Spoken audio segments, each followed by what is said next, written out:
Hola, ¿qué tal? Estamos una vez más en un episodio más que disfrutamos enormemente de Escuela Católica, el podcast.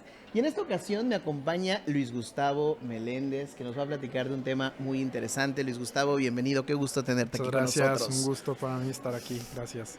Oye, pues a ver, me gustaría, para meternos en materia, conocerte un poco mejor. ¿Quién es Luis Gustavo Meléndez? Bueno, pues mira, soy nacido norteño, nací Ok. en Durango, pero viví en Monterrey, crecí en diferentes lados. Y bueno, yo pertenezco a una congregación religiosa que son los lasallistas, hermanos de las escuelas cristianas. De modo que... De una gran tradición en el mundo educativo. Claro, una gran tradición en el mundo educativo, más de 300 años de tradición educativa. Y bueno, desde muy temprana edad de mi formación, aunque somos una congregación eminentemente de carácter educativo, involucrado en todo lo que la educación implica, no solo escuelas o universidades, sino toda la educación entendida como un proceso social mucho más amplio. Desde el principio de mi formación yo me di cuenta que lo mío era como que la filosofía, la teología, y yo decidí especializarme en esos ámbitos, ¿no? Tanto en la filosofía como en la teología. Estudié educación como cualquier miembro de mi congregación, pero yo me especialicé más en la teología, sobre todo la teología sistemática. Interesante. Y últimamente en las cuestiones, en los estudios comparados, en teología, estética, literatura, por ahí es lo dando. O sea, no solamente teología, o sea, no cualquier tipo de teología. Sí, bueno. No, es decir, bastante específica, con bastantes relaciones, ¿no? Sí, bueno, claro, es que si la teología, cualquier saber, ¿no? Claro. Si no dialoga con otros saberes, pues se crea ahí una endogamia terrible, ¿no? Un aislamiento que al final de cuentas vas a hacer soliloquios, ¿no? Entonces, tanto la teología como cualquier otro ámbito del pensamiento, hoy más que nunca es necesario que estemos dialogando, ¿no? Correcto. Dialogando. No, y en ese diálogo, en ese enriquecimiento mutuo entre las diferentes ciencias, pues se va construyendo todo el conocimiento.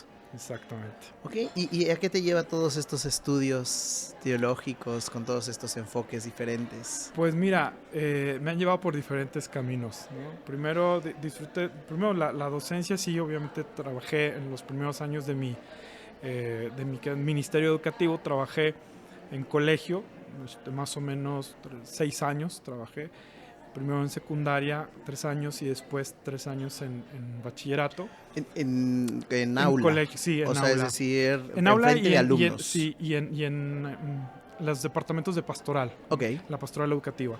Compaginando esos dos ámbitos.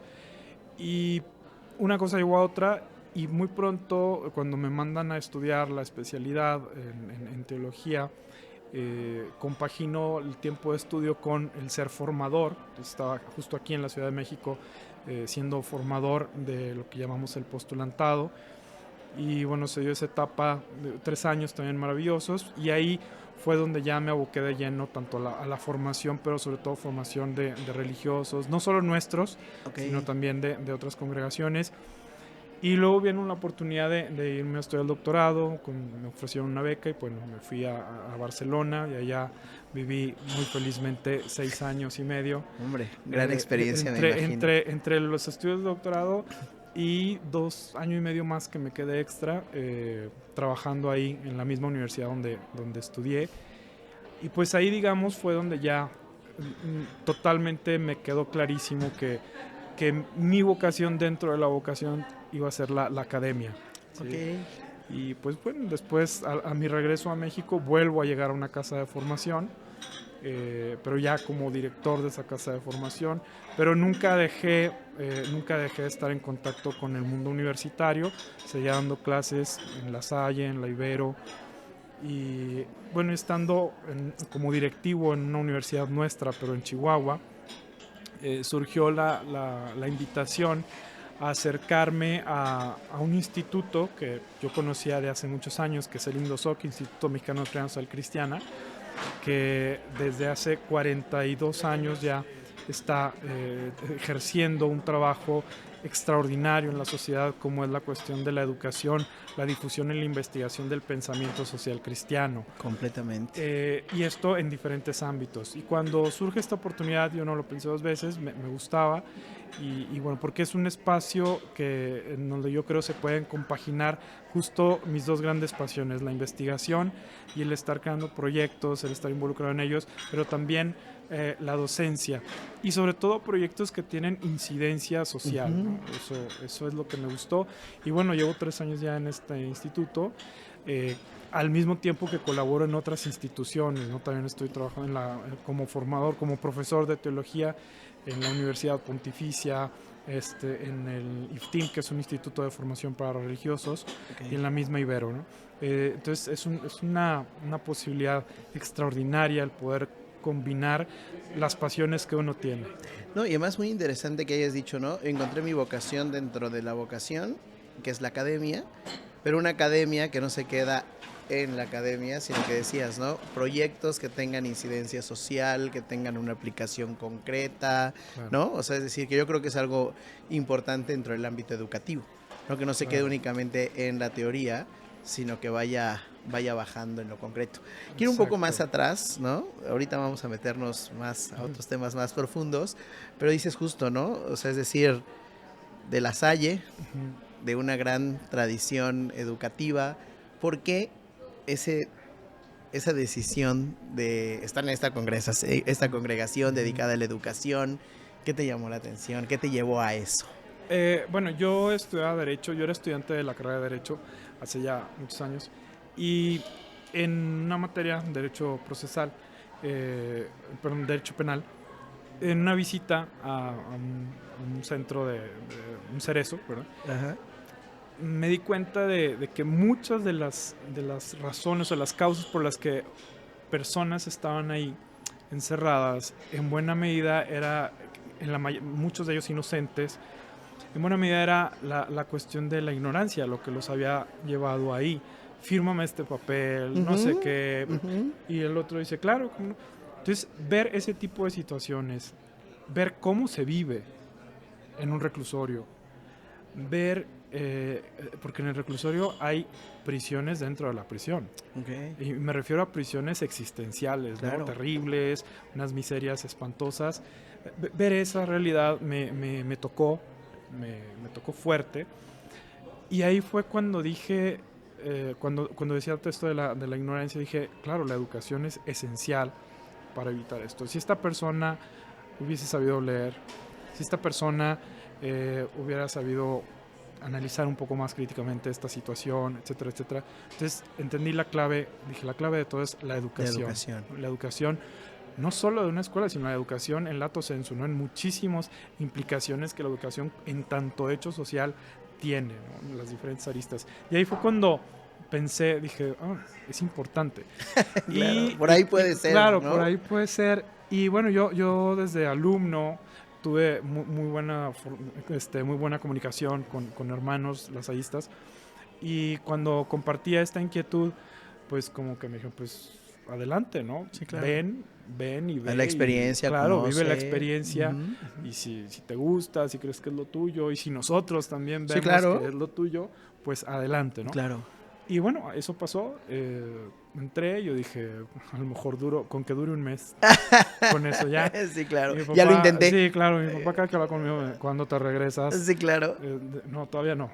No, todavía no. Hasta que poco a poco pasó el tiempo, y poco a poco mi papá dejó de preguntar cuándo te regresas, y yo poco a poco dejé de plantearme el hecho de decir, pues a ver cuánto duro, ¿no? Sí, claro. Porque uno va encontrando lo que te gusta y te vas sintiendo realizado, y pues adelante, ¿no? Ese fue el motivo de mi ingreso. ¿Y qué tal la experiencia en las aulas? Porque digo, es muy interesante, ¿no? Cuando alguien se dedica al ámbito educativo, pero es más interesante todavía cuando dedicarse al ámbito educativo tiene que ver con el aula directamente, con el alumno, ¿no? Con el día a día de la escuela. ¿Qué tal esa experiencia del día a día? Yo nunca he dejado de dar clase, incluso cuando estuve estudiando en el doctorado, como tenía una beca, pues tenía que dar las clases que mi tutor y mi director de tesis no quería dar, ¿verdad? Entonces, claro. Ese era, suele pasar, ¿no? Exacto, ese era mi papel como becario, era ese. Entonces nunca he dejado de dar clase. Desde el año 2001. Nunca he dejado de dar clase hasta el momento. O sea, 24 años. Ajá.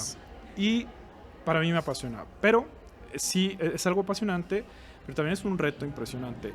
Lo que yo descubrí muy pronto, al primer semestre de que estaba yo en la formación, bueno, en una etapa de formación que se llama escolasticado, que es donde uno ya está estudiando tanto los estudios teológicos como las cuestiones educativas.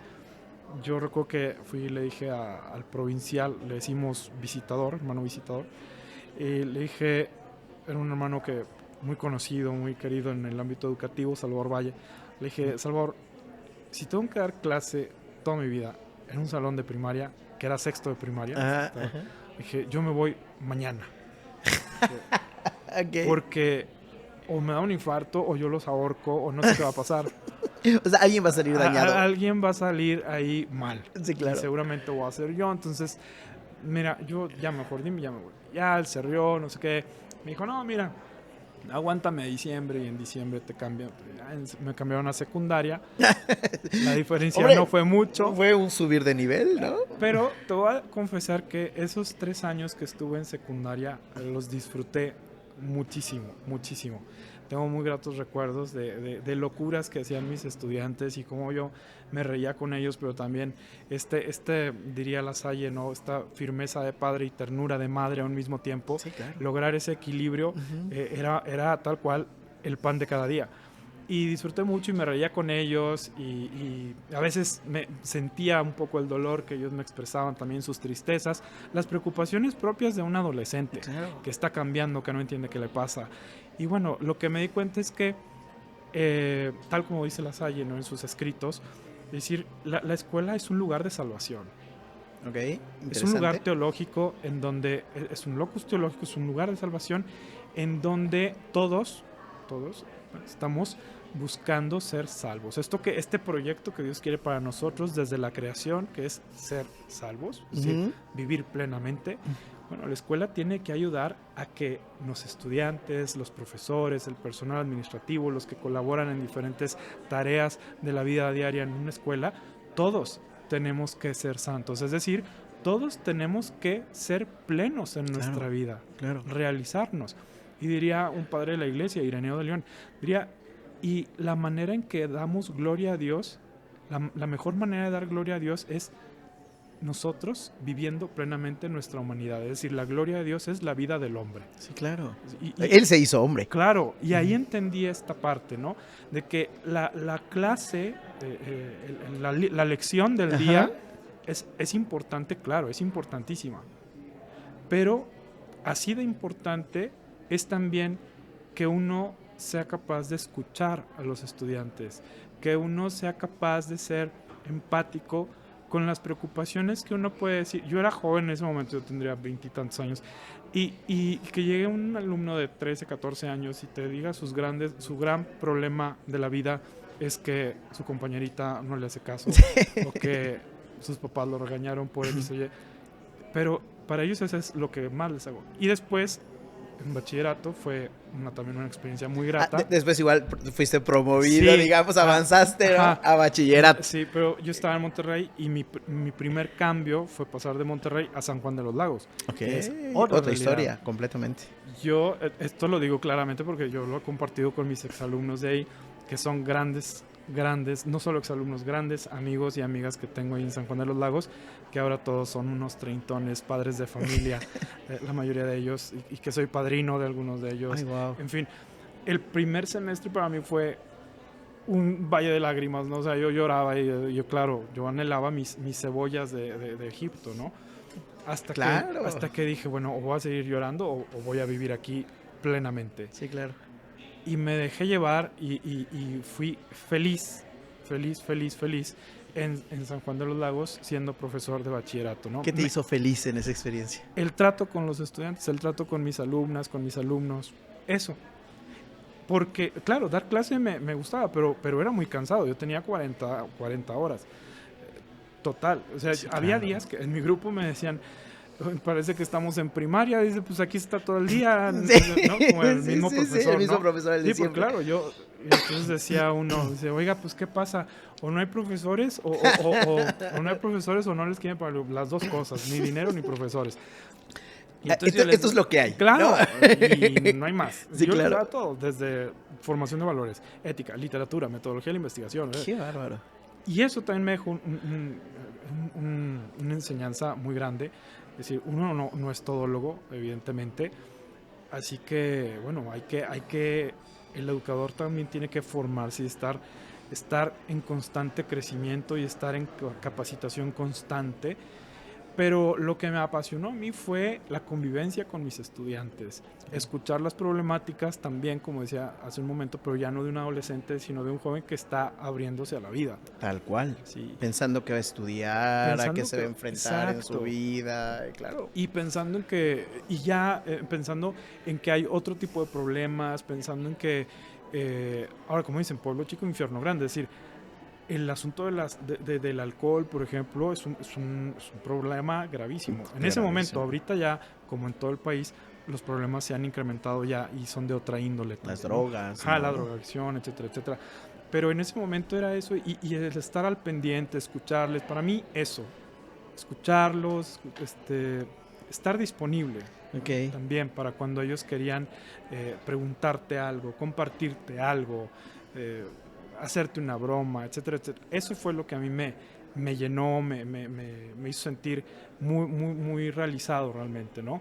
Y verlos a ellos en el paso del tiempo, cómo se han ido realizando, Eso ahí me llena de preguntar. felicidad. Justo, o sea, ¿cómo es ver, ¿no? Ver a los alumnos, o más bien a los amigos que dices de San Juan de los Lagos, sí, y acordarte, voltear atrás y decir, ay, ese era el que me daba lata, ese era el que tal. No, claro. ¿Cómo es ese verlos ya con su, no sé, con su familia, en su profesión y demás? Esa experiencia desde el educador, ¿cómo ha sido para ti? ¿Cómo lo ves? Para mí como te decía hace un momento, para mí es maravilloso, realizarme junto con ellos, ¿no? Claro. Es alegrarme con sus alegrías, ¿no? Muy en la línea de lo que dice el Concilio Vaticano II, ¿no? Las tristezas, las alegrías de Gaudium et nosotros, spes. exacto, son también los gozos y las esperanzas nuestras. Entonces, ver que mis corajes y mis desvelos valían la pena. O sea, ¿un educador así de alguna manera se realiza? Yo no sé si sea una regla general. Yo sé y te puedo decir que yo así me siento realizado, ¿no? Y así me alegro con ellos para mí es verlo y seguir bromeando y seguir recordando y seguirle diciendo a algunos, no, hombre, pues tú serás muy médico, pero yo contigo no voy ni aunque me paguen la consulta. Sí, porque sé cosas. Ajá, exacto, ¿no? Pero en broma, obviamente. Sí, claro. Y eso me llena de alegría, ¿no? Recordar que valió la pena desvelos, valió la pena mil cosas. Cuando yo estaba ahí como profesor, yo los viernes tenía que salir corriendo a mediodía para poder llegar a Guadalajara porque estaba estudiando ahí la maestría en filosofía. Y entonces era toda la tarde del viernes y toda la mañana del sábado, y era desvelarme para hacer tareas, pero también levantarte temprano, claro, etcétera. Calificar, planear, claro. Pero vale la pena, o sea, después dices, valió la pena. Toma sentido. Claro, tiene sentido. Y mencionabas algo muy importante de la formación, ¿no? Un docente, un educador, ¿termina de formarse? Claro. Si no, ¿de qué compartes? O sea, pero... no que enseñas, no, porque esa palabra a mí no me gusta mucho, eso de enseñar. ¿No? ¿Qué compartes? Porque aprendemos todos. Claro. ¿No? Nosotros con ellos con nosotros. ¿Sí? Esto lo que nos llaman las comunidades de aprendizaje, ¿no? En donde no es que uno dicte cátedra y el otro escucha, sino que todos vamos aprendiendo en entornos que favorezcan este mismo crecimiento. Y entonces alguien que no valora la formación, la formación continua, la capacitación, etcétera, etcétera, pues ¿cómo vas a responder a las inquietudes que tengan tus estudiantes? Que son cambiantes. Exacto. Alguien que yo recuerdo perfectamente, personas que están como cerradas totalmente a la cuestión de la tecnología y no, es que por ejemplo, la computadora, los teléfonos solo quitan tiempo, etcétera, etcétera. Llega la pandemia y ¿qué haces si no sabes ni prender una computadora? Completamente. Y quien no sabía tuvo que aprender. Completamente. Y entonces un contexto adverso nos movió, ¿verdad? Nos impulsó a tener que comprender que tenemos que estar capacitándonos y abriéndonos a otros escenarios y a otras posibilidades y entender que justo estamos en un contexto cambiante. Claro, completamente. Y que si no nos formamos, si no nos capacitamos, no vamos a poder responder a esas necesidades. Completamente. Cerrando este espacio de la escuela, porque vamos a irnos a otros igual muy interesantes también. 3 consejos que le darías a un educador que se enfrenta todos los días a sus alumnos de primaria, de secundaria, de bachillerato, que a veces se puede encontrar con esos, ¿valdrá la pena todo lo que estoy haciendo? Desde tu experiencia, 3 consejos que les puedas dar. No me gusta dar consejos, Okay. pero no me gusta dar consejos primero porque la experiencia es totalmente personal, ¿no? O sea, cada quien tiene su propio proceso, su propia vivencia. Entonces, a partir de esto que estoy diciendo, si me pides consejos, yo diría, bueno, esto se puede tornar un consejo. Es decir, asumir que cada uno de nosotros, la experiencia personal, nos está ya llevando a un camino que nadie más que nosotros podemos recorrer. Por lo tanto, nosotros somos forjadores también de ese mismo camino, ¿no? Por una parte. Otra, en todo caso, también es la capacidad de aceptar los cambios, ¿no? Aceptar transformación, la apertura, ¿no? La apertura al cambio. Yo que soy religioso, nos cuesta mucho a veces los cambios precisamente, ¿no? Sí. Y no solo de una comunidad, los cambios del día a día, porque dices, ¿por qué me vas a quitar mi metro cuadrado o aquello que ya aprendí a hacer? Exige un poco más, ¿no? Entonces, la apertura al cambio.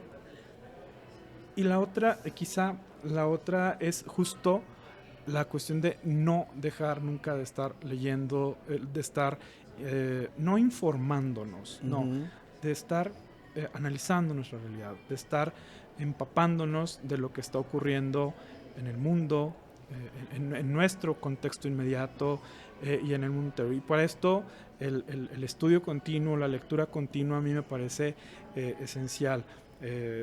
Yo entiendo que estamos ahogados de trabajo constantemente haciendo 20,000 planeaciones, evaluando y no estamos terminando de evaluar un periodo cuando ya viene el otro, completamente, etcétera, etcétera. Sí, claro.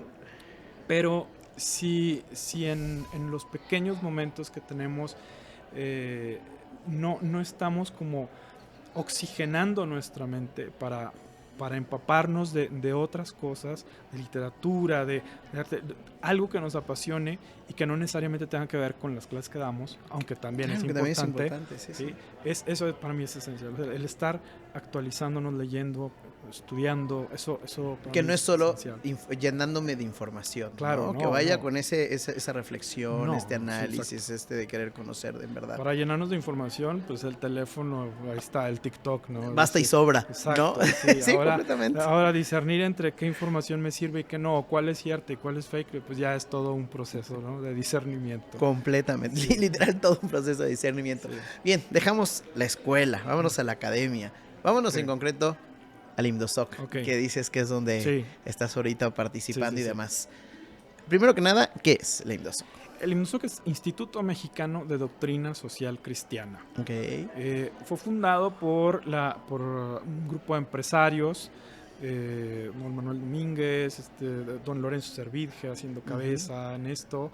Empresarios preocupados por el contexto social, político, económico en el que estaban viviendo en la década de los 80s. Entonces, el IMDOSOC se funda en el verano del 83. ¿Sí? En 2023 justo tuvimos un simposio internacional, entre otras cuestiones que hicimos para festejar estos 40 años de vida, en este momento ya 42, en verano estaremos haciendo 42 años. Y desde entonces, desde sus orígenes, esta preocupación de aquellos visionarios, de aquellos pioneros, fue cómo hacer de este mundo, ¿sí?, con todos los bemoles que tiene, un lugar más justo, una sociedad más justa. Cómo construir una sociedad más justa, cómo hacer valer los derechos de nuestros trabajadores, cómo invitar, cómo ayudar a que nuestros trabajadores también tomen conciencia de que el trabajo también puede ser un lugar para realizarse y, como decía hace un momento, para santificarse, ¿no? Correcto. Entendiendo con esta palabra lo que decía yo, en un sentido amplio. Santificarse es decir, hacerte pleno. Pleno, sí, ¿no? llevarte a la plenitud. Exacto. ¿no? O sea, cómo tu trabajo te puede Exacto. llevar a esa plenitud Exacto. personal. ¿Cómo formar a nuestros trabajadores, nuestros cooperadores, colaboradores, a que en sus casas también hagan comunidades en donde la armonía reine y no la violencia, Claro. ¿no? Y no la violencia, ¿no? Al interior de los hogares. Estas preocupaciones entonces se convirtieron en el caballo de batalla para el INDOSOC. Y entonces la misión, prácticamente la tarea del instituto, tiene que ver con la educación, la difusión, la investigación y la difusión del pensamiento social cristiano. Qué ¿Y todo esto para qué? Justo como decía, para tratar de construir una sociedad más justa, más incluyente, ¿sí? Más digna. Y siempre, claro, todo esto a la luz del Evangelio, ¿no? Claro, o sea, decir, la doctrina social que tiene su inspiración 100% en las enseñanzas de Jesús, en el Evangelio. Claro, es ¿no? decir, doctrina social, o sea, no hay doctrina sin revelación, ¿sí? Claro. La revelación es el punto, la fuente, ¿verdad? Y digamos que si la revelación, es decir, la Sagrada Escritura, es la fuente, ¿sí? Hacia donde nos proyecta, ¿sí? Es justo hacia la salvación de los hombres. Claro. Entonces, estos dos puntos son esenciales. Dogma y doctrina tienen estos dos pilares. Uno, las Escrituras como fundamento. Y otro, la meta, la salvación de los hombres. Claro, por lo tanto, la doctrina no es un conjunto, no es solamente un conjunto de normas. Claro. ¿sí? Como muchas veces se puede ver o enseñar incluso. No es un conjunto de normas o principios que hay que seguir a rajatabla, gracias, sino que la doctrina, el dogma, lo que nos invita es a vivir esa fe que profesamos, vivirla y expresarla en nuestro día a día, ¿no? Sí, claro. Entonces, ¿Qué misión tan ambiciosa? ¿Cómo se hace concreta? ¿En qué estás trabajando ahí en este...? ¿Cómo se concretiza esto? Es decir, ¿cómo procurar salvación, ¿no? En esto. En este momento, lo que estamos haciendo es justo seguir los lineamientos del Papa Francisco en su magisterio, de tal manera que lo que nos ocupa en el INDOSOC, entre otras cosas, es básicamente seguir... formamos, tanto tenemos cursos, talleres, diplomados, tenemos un posgrado, tenemos una maestría en pensamiento social cristiano, que este programa lo creamos nosotros y lo hemos pero lo hemos implementado en conjunto con la Universidad Católica Lumen Gentium, que es la Universidad de la Arquidiócesis de México. Claro. Y el programa es creación nuestra, pero en colaboración con ellos. Ahora, no es solo esta parte de la oferta formativa, no solo cuestión de conocimientos, pero sino también cómo se aplica esto en la sociedad, en contextos concretos, ¿no? Y entonces lo que hacemos es enfocarnos en unas dimensiones como es la economía social, o comercio justo, por ejemplo, y entonces en nuestros cursos no solo es vayan y aprendan y escuchen lecciones, sino vamos a conocer modelos de emprendimiento o cooperativas con fines sociales. Claro. Cooperativas, vamos a ver cómo las comunidades en Chiapas pueden tener sus propios microfinancieras, digámoslo así, en donde tú me traes a mí un producto que yo no tengo y yo te doy a ti otro producto que tú no tienes, pero yo sí. Eso, ¿no? Sí. Y cómo hacer que este tipo de emprendimiento, este tipo de acompañamiento, digamos, aquí de intercambio económico, prospere. Sí, claro. Eso por una parte. Entonces, la economía social, la cuestión de la ecología integral, la cuestión de políticas públicas, participación ciudadana y evidentemente, y pastoral social también. Muy interesante cómo desde el principio no ha sido muy claro, ¿no? Y de hecho me impresiona, ¿no? La parte esta académica que decíamos al principio, concreta. La ecología integral. Hablando sobre la Laudato Si, siguiendo las enseñanzas de Francisco, pues nos habla justo de una ecología integral. Claro. Normalmente uno escucha ecología y puede pensar en las plantas, en no tirar basura, en cuidar el agua. ¿A qué se refiere la ecología integral? Claro. Eso que mencionas es una parte, pero es una parte no pequeña, digamos, pero es una parte que no se entiende sin las otras. Cuando Francisco en la Laudato Si llega a un punto en donde plantea, dice, a ver, es que no hay dos crisis distintas. Por un lado una crisis ecológica y por otro lado una crisis social. Dice, no, lo que tenemos es que toda crisis social conlleva una crisis ecológica, y toda crisis ecológica en buena medida se da porque hay una crisis social también. Okay, es un círculo vicioso. Exacto. Digamos. Un ejemplo. Estados Unidos, China no aceptan o se desligan, no quieren firmar el Pacto de París, ¿no? El Convenio de París. Y entonces en estos acuerdos ellos no firman.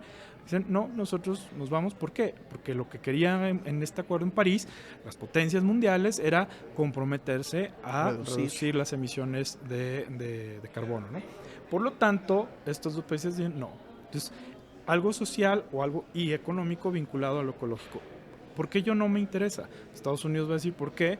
Porque yo sigo creyendo en que la economía de mi país está basada en combustibles fósiles, en el acero, los hidrocarburos, etcétera, etcétera, etcétera. Y yo quiero que en mi país las empresas insignes de toda la vida, como son la empresa automovilística, la empresa acerera, vuelvan a crecer.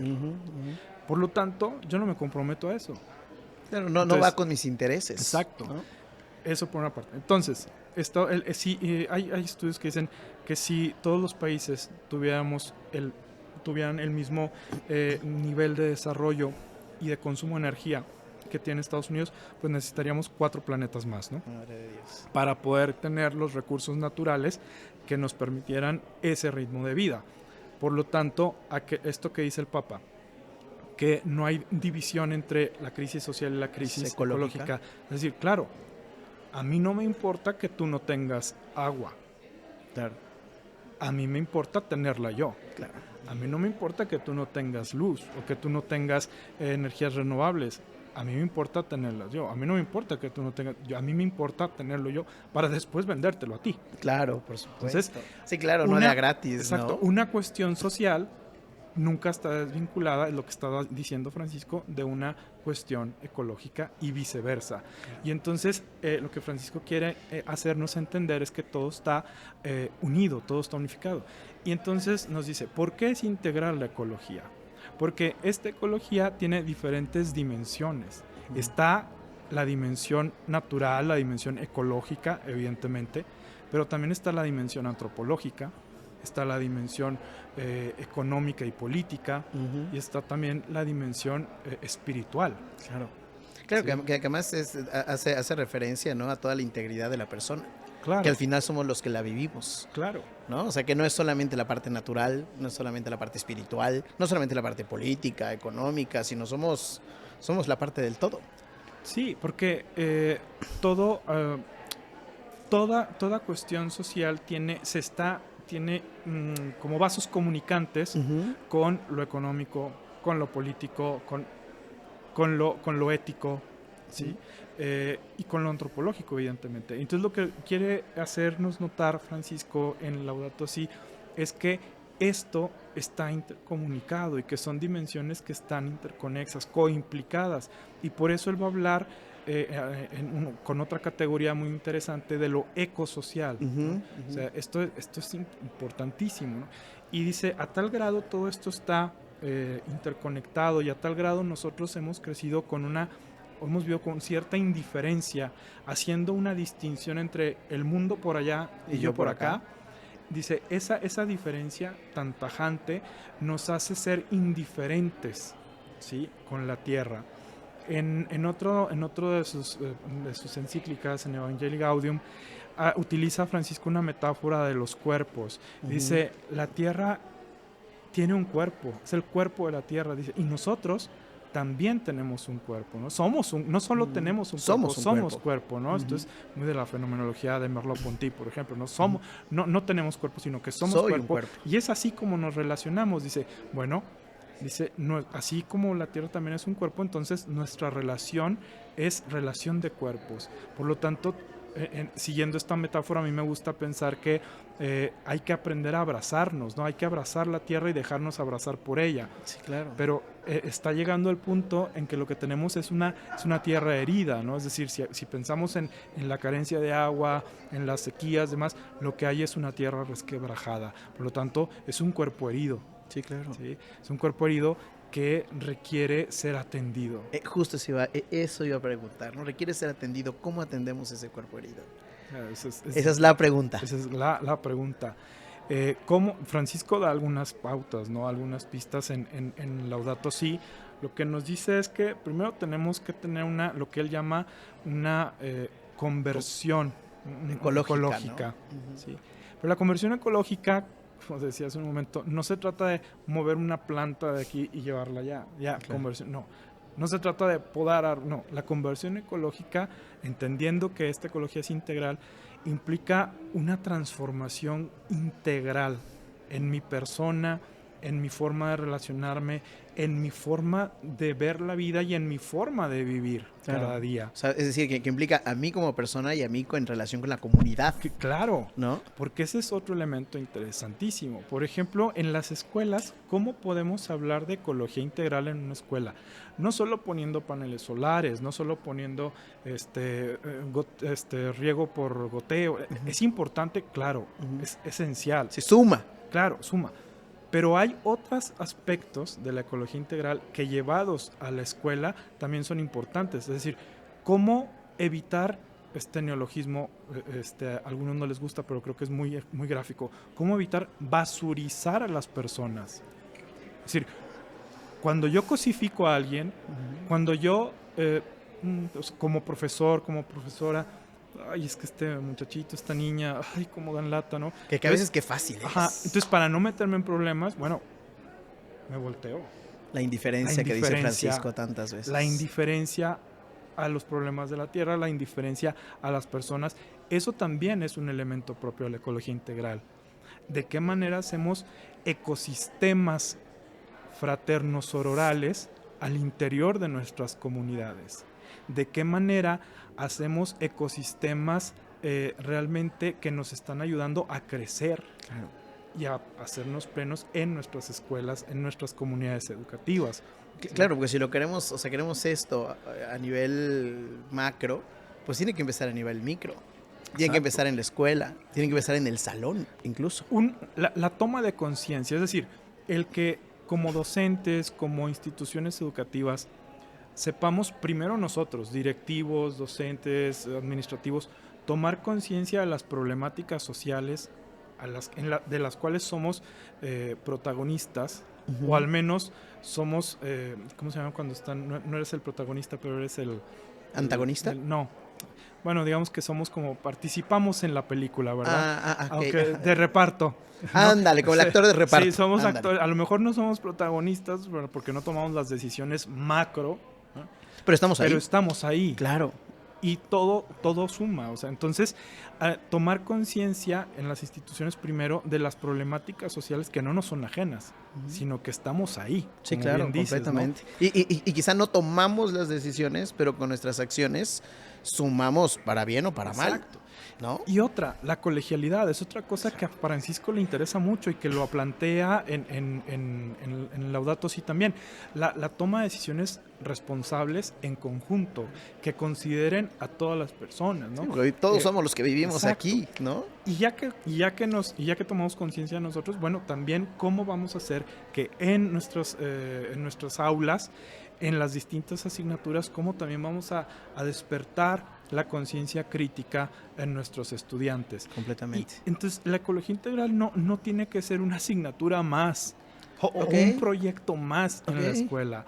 ¿No? Que muchas veces se plantea así, ¿no? Tengo que meter algo, no sé, un proyecto, no sé, me va a costar más, o no necesariamente. Claro, y de por sí los maestros ya están hasta acá. Otra materia más que tengo que dar. Otra planeación, otra no sé qué. Eso no se trata de una carga más. Se trata de que la ecología integral sea capaz, justo que seamos capaces de integrarla para que sea el eje vertebrador de nuestro quehacer educativo, de nuestra misión educativa, de nuestra identidad. Entonces, antiguamente, ¿no?, en estas teorías educativas le llamaban el currículum oculto, ¿no? Ya estoy, creo yo que no soy experto en educación, pero creo que no es solo un currículum oculto, es el eje vertebral e integrador de todo. Ese es el gran reto para una escuela a la hora que quiere asumir la ecología integral. Analizar un caso concreto, no sé, vamos a analizar como la contaminación en el río Sonora, ¿no?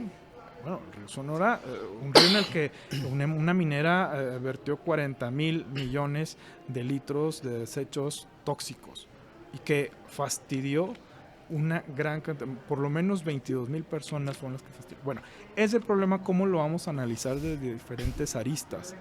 Desde la química, desde las matemáticas, desde la geografía, desde la ética, desde la catequesis o la formación de valores o como le llaman en cada escuela. Es decir, este proyecto nos puede unificar y no solo vamos a estar cursando materias, ¿sí?, o aplicando conocimientos, sino que vamos a estar analizando nuestra realidad y tomando conciencia de los problemas que estamos insertos, ¿no? Sí, yo creo que esa toma de conciencia es fundamental.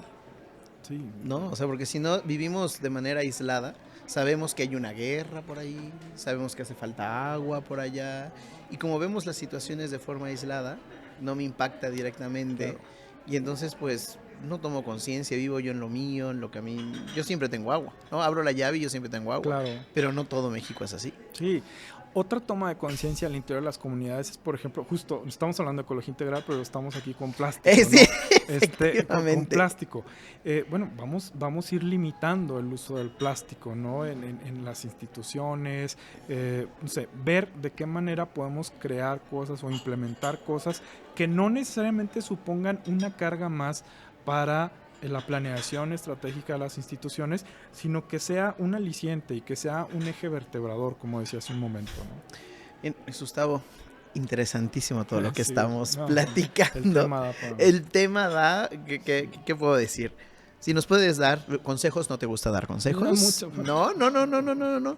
Pero ahora sí que en toda tu experiencia y demás, como hacia dónde, ya nos diste algunas pautas, no es una asignatura más y demás, pero para hacer realidad todo lo que el Papa Francisco nos pide en Laudato Si, pero también está la Fratelli Tutti que podríamos profundizar muchísimo.